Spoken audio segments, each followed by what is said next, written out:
This guy is someone who is he knows music, he knows movies, he knows streaming. He's remarkable. Subtitles, comic book movies, it doesn't matter. Marvel Universe, DC Universe, he knows it all. And he shares it with us on Fridays, and he comes and goes on a rainbow. How about it for the great Michael Snyder, the Culture Blaster? Hi, Michael Snyder, Culture Blaster. Mark, it's Halloween. I'm so excited. I won't be on the air with you again until November, so this is the time to reach out and say Happy Halloween to all. Let's keep it Halloweird, but if you're driving, don't do too much of the Halloween. That's all I'm going to say on that. Yeah, man, I'm excited about your World Series. Do you dress up, Culture Blaster? Do you ever go out and I know you don't go trick-or-treating per se, but do you go to parties where you dress up as something? Oh, yeah. You don't seem like a dress-up guy. That's why I asked. I am definitely going to. I'm in San Francisco until I guess this coming week, and I'm going to go to a soiree at the Cat Club. I'm going to a private party tomorrow night, being hosted. I don't want to tell tales out of school, but the great pop surrealist artist Isabel Samaras and her equally brilliant artist husband Marco Sorensen have an annual Halloween party. And this year's theme is Bring Out Your Dead. And so I'm going to show up. It's going to be easy. I just need to get the leather jacket. Joey Ramone. That's right, ladies and gentlemen. The late punk rocker Joey Ramone will be making an appearance. So, yeah, absolutely. I like that you got a plan. I love that. Yeah, I'm doing what I can. What are we going as again? We're going as inmates, I think, right? Yeah, Courtney has a very simple, we're going to a party as well. We like simple stuff. So we're going as inmates.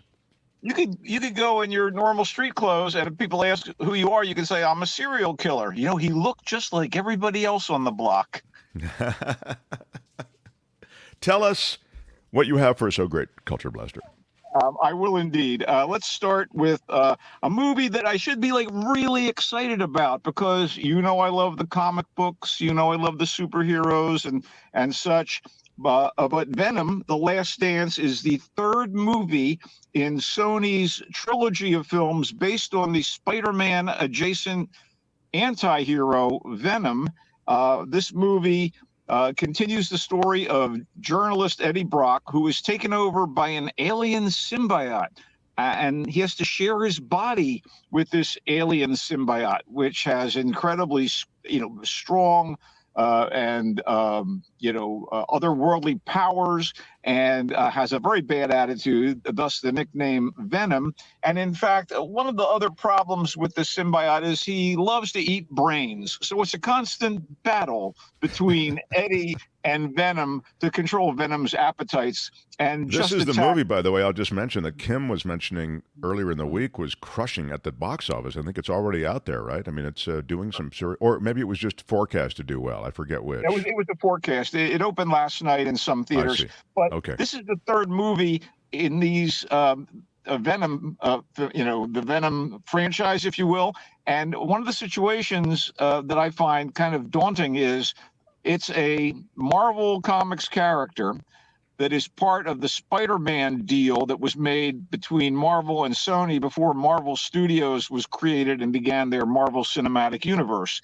And only recently did they go back to Sony and say, we'd like to incorporate Spider-Man, your new version of Spider-Man, in our movies. And they came to a shared deal in that regard. But these Venom movies, Mobius, the upcoming Kraven the Hunter, they're all Spider-Man villains that won't be specifically a part of this Marvel universe, but are looked upon by Sony as cash cows, ways to make money. And if Kim's elucidation of the forecast is right, Venom, The Last Dance will make some bucks. That said, the third time is not the charm here in this clunky you don't like it. Super anti-hero action and a bizarre buddy comedy, I mean, it's what's the problem with it, Culture Blaster? What's the issue? First off, I want to say Tom Hardy gives his all as Eddie Brock, and he does the voice of Venom, which is a CGI manifestation. And I think he co-wrote the script with director Kelly Marcel. And I haven't been crazy about any of these Venom films. The mix of comedy and action and superheroics, it just is sort of uneasy. It's not really funny enough. But the other weird aspect about this film, which is set in the States, in the Americas, it features largely UK actors. Chiwetel Ejiofor, the great Chiwetel Ejiofor, plays an army commander at a secret base called Area 55, which is where they've collected a various kind of almost museum of symbiotes, and they're experimenting on them. And then Rhys Ifans plays kind of a hippie dad who's driving with his family through New Mexico looking for alien artifacts. Stephen Graham, you may remember him as Al Capone in Boardwalk Empire. He plays a detective who thinks that Eddie Brock is a killer, so he's on his tail. And in a Ted Lasso reunion of sorts, Juno Temple, who is the cute blonde from Ted Lasso, is here as a doctor of physics. I don't know. And Cristo Fernandez, Danny, the soccer player on Ted Lasso, football is life. That guy. He's here as a bartender, and it doesn't matter because this stuff is just product. I wished it was better, but it's got a bunch of symbiotes going at one another in CGI fashion in the climax, and there's all this sound and fury. There's a villain named Null on another planet who was sent to symbiotes after Venom because he wants to be freed from his bondage, and dude, I love this stuff, generally speaking, but I've shrugged at this. Wow. It's such a big movie, and it's forecasted, they say, to do so well, and yet the Culture Blaster says pass on it. Man. Well, what else do you know? If you're a completist, you're going to watch it, but it's in theaters, and it's going to be available to stream sooner or later. By the way, I think that is an invented word, but I really do like it, and it's the word completist. I am quite impressed, sir. Meaning, actually, if you want to complete the trilogy, is your point, then you want to watch it. Right.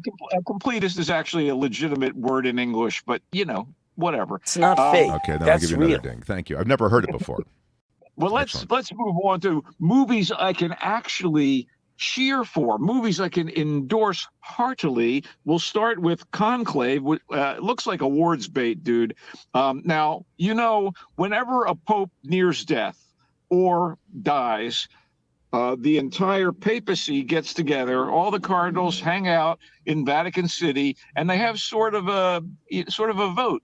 They're going to choose the next pope, and it's an election of sorts. And how appropriate that Conclave has come out in an election year, because it is about a situation that develops when a pope nears death, dies, and triggers this covert process, this selection of the new pope.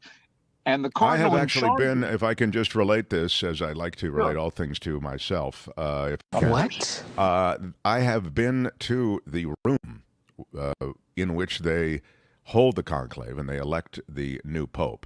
And the thing that surprised me about it, maybe others have been, and it's right there by the Sistine Chapel, literally the Sistine Chapel, you go through a door and then there it's connected to the Sistine Chapel.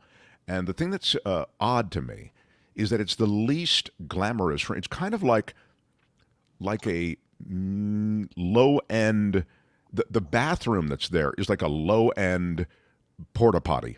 I mean, that's how unglamorous the entire thing is. It's clearly designed to speed things along. You know how if you go to a restaurant and there are like no cushions on the seats, and they don't want you there for more than an hour. They're trying to move you along. And I feel as though the basic physical environment of the room that they vote for the new pope in, that's the same. They want to kind of move the process along. Is that reflected in the film, Michael Snyder? Not really. They have food service, and it's interesting.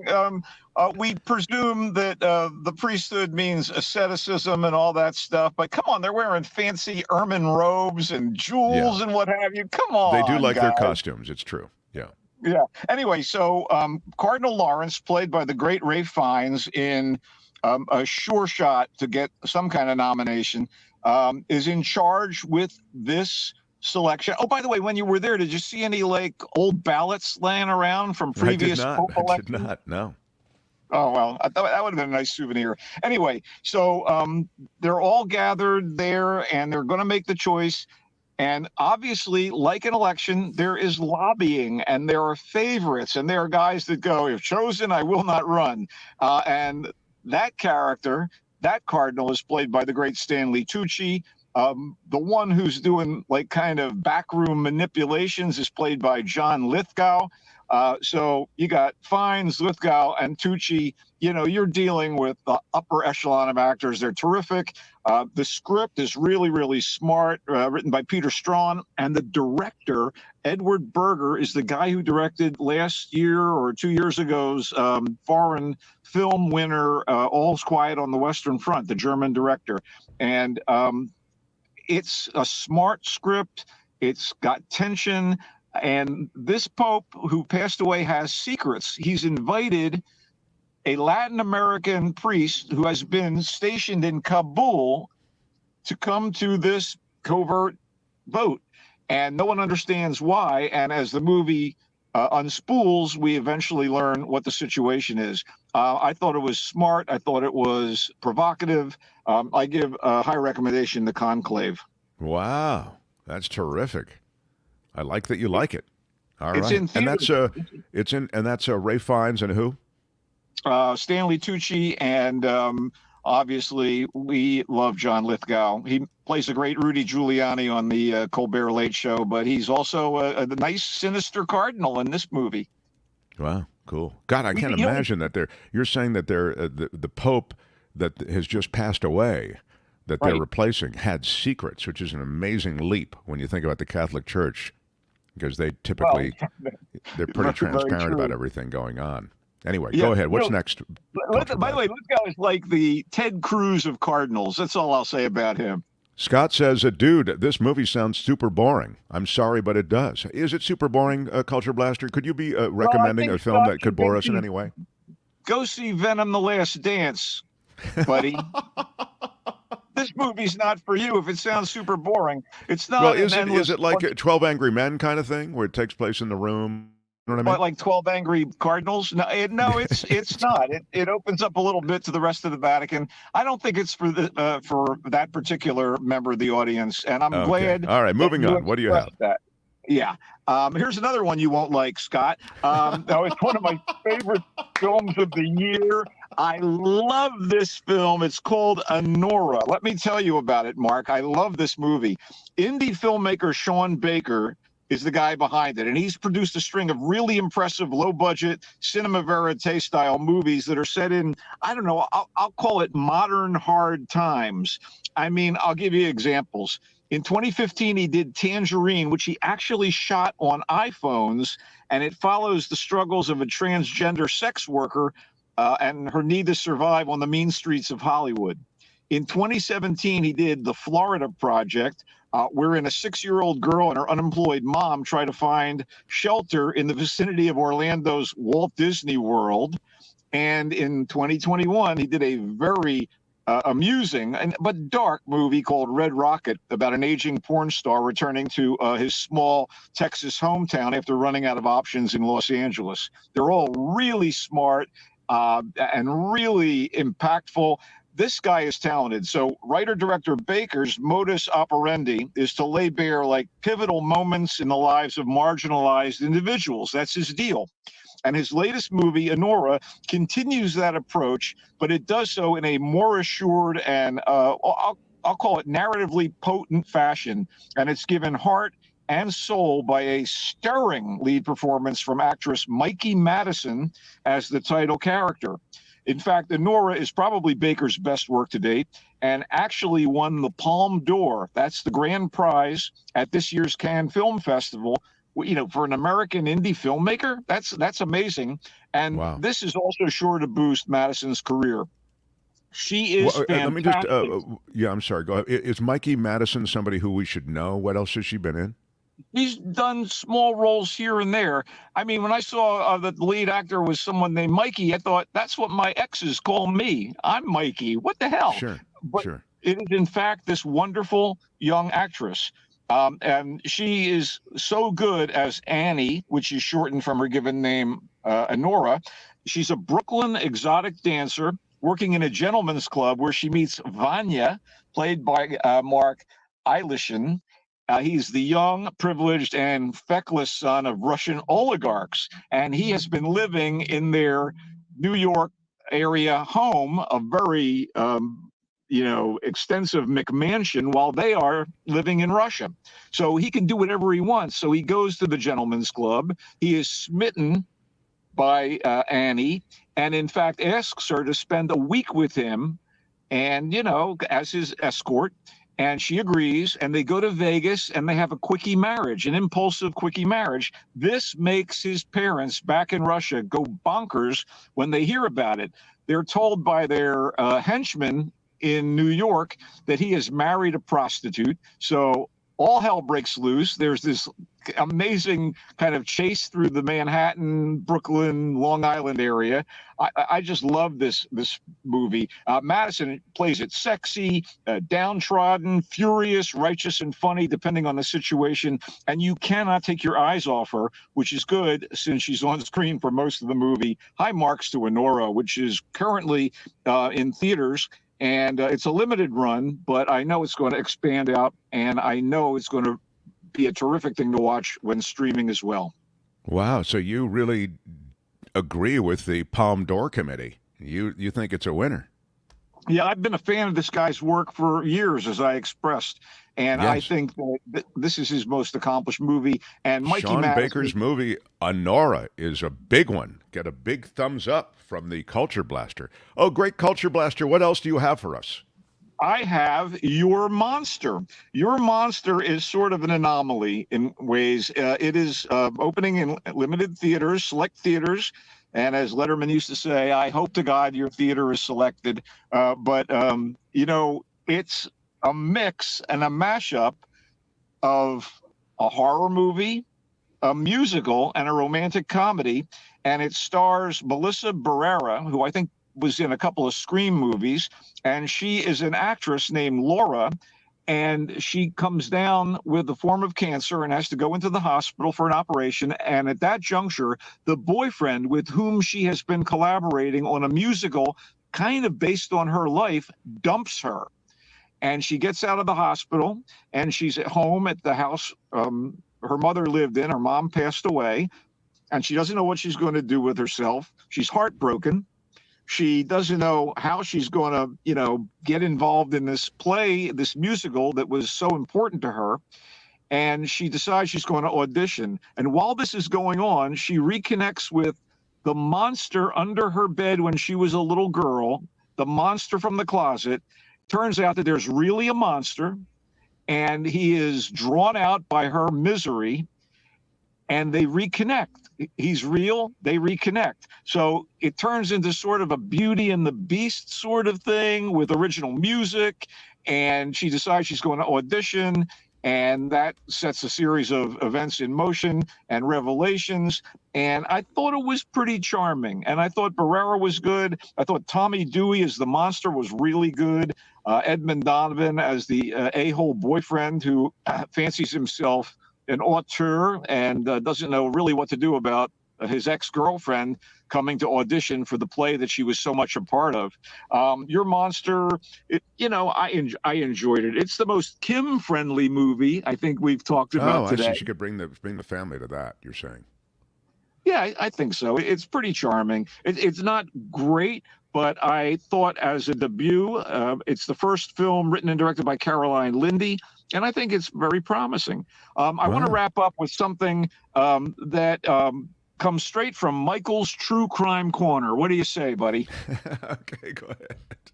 It's called Woman of the Hour, and it is continuing Netflix's hot run of original feature films that are as good as anything you'd see in a movie theater, and in some cases better. First, Rebel Ridge, then His Three Daughters, and now Woman of the Hour, which in fact can be seen on Netflix right now, and was directed by the movie star Anna Kendrick. It's her first attempt at directing, and it's based on the actual story of a serial killer who ends up as a bachelor on the dating game in the 70s.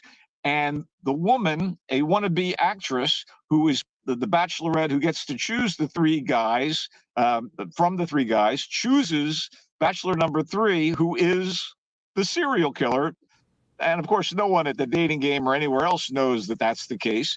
This and movie, by the way, Bachelor Number 3 would have been a better title for the movie, but all right, I get it.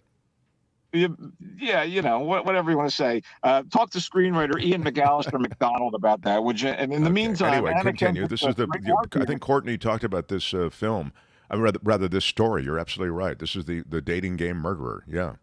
Yeah, he apparently killed scores of women, not and men as well, perhaps. I don't know.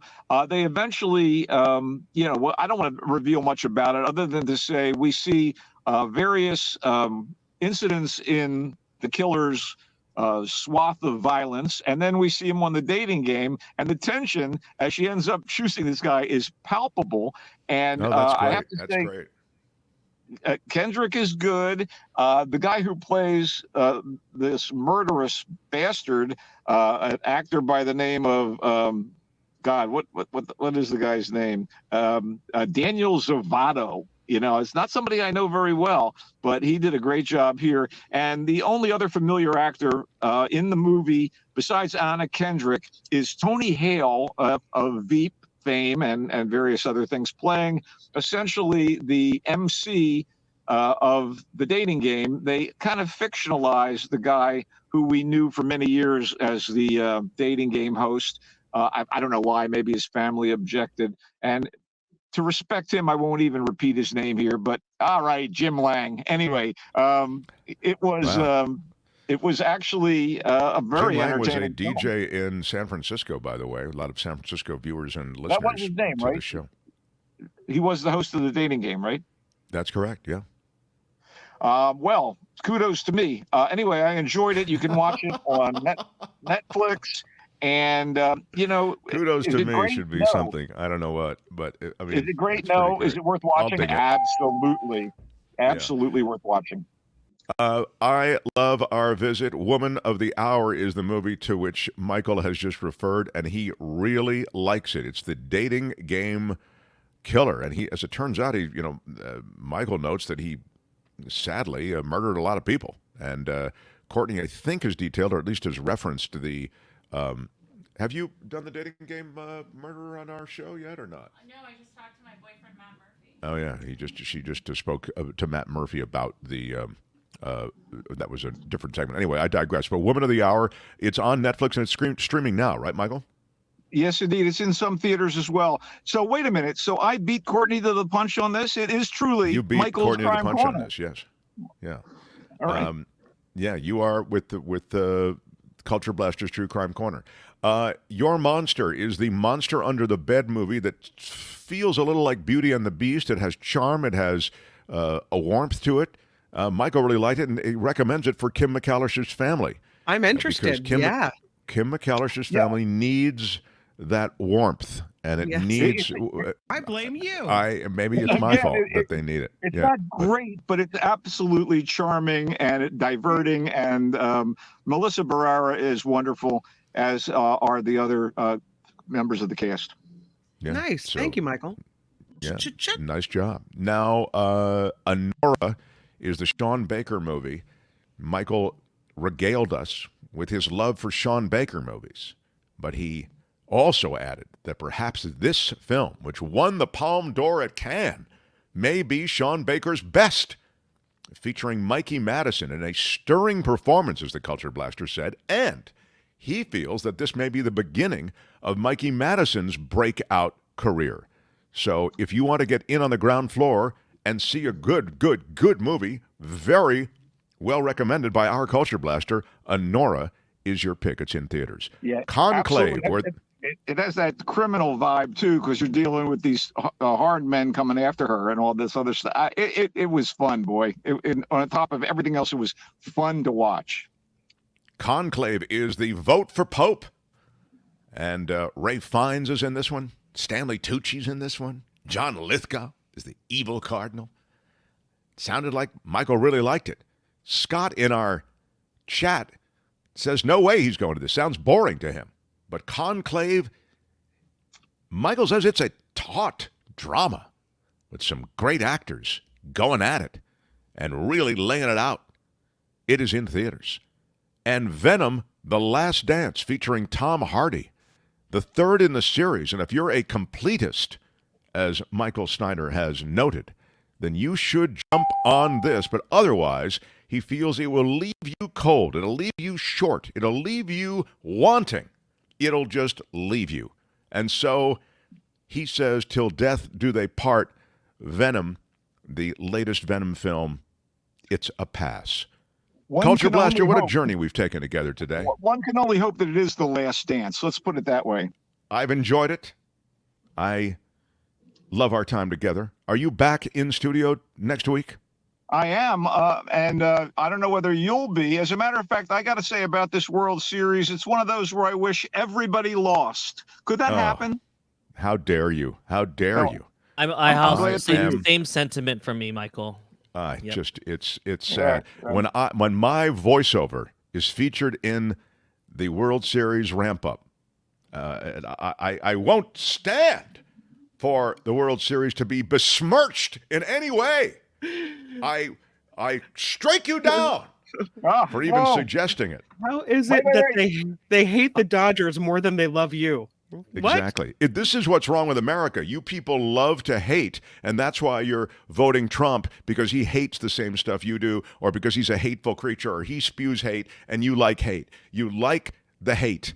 It's a bizarre thing. Love and hate, the thin line. It's brutal. When it comes to this sort of thing, my motto is ABD, anybody but Dodgers. I will grudgingly root for the Yankees.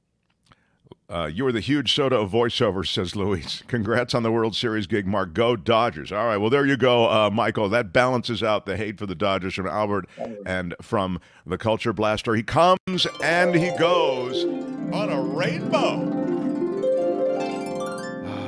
He's the Culture Blaster, everybody. Thank you, Culture Blaster. Happy Halloween and go Niners. Happy Halloween, go Niners. You just heard. Hi, it's Mark, and I thought that was great.